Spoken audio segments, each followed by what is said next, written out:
காவிரி தொடர்பான தீர்ப்புகளையும் ஒப்பந்தங்களையும் கர்நாடகா மதிக்கவில்லை எனவும் இந்த நிலைப்பாட்டில் தமிழ்நாடு ஒன்றுபட்டு குரல் எழுப்ப வேண்டிய நேரம் இது எனவும் கூறியுள்ள பாமக தலைவர் அன்புமணி ராமதாஸ், காவிரியின் குறுக்கே கர்நாடகாவில் மேகதாது அணை கட்டினால் டெல்டா உழவர்கள் எலிக்கறி உண்ணும் சூழலுக்கு தள்ளப்படுவார்கள் என தெரிவித்துள்ளார்.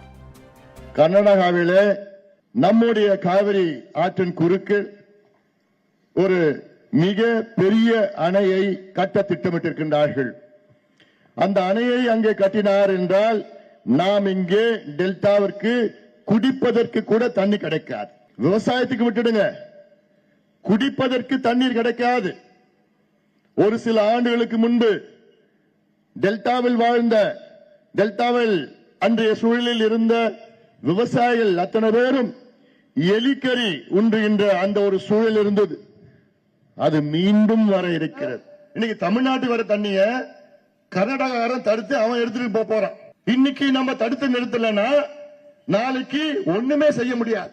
அதனால இந்த நேரத்தில் நீங்க எல்லாம் சேர்ந்து குரல் கொடுத்தால்தான் உங்க கோபத்தை வெளிப்படுத்தணும், உங்க ஆத்திரத்தை வெளிப்படுத்தணும், உங்க ஆதங்கத்தை வெளிப்படுத்தணும். இல்ல நமக்கு தண்ணி கிடைக்காது, நாசமாகிவிடும் தமிழ்நாடு. காவிரி டெல்டா பாலைவனமாக மாறும்.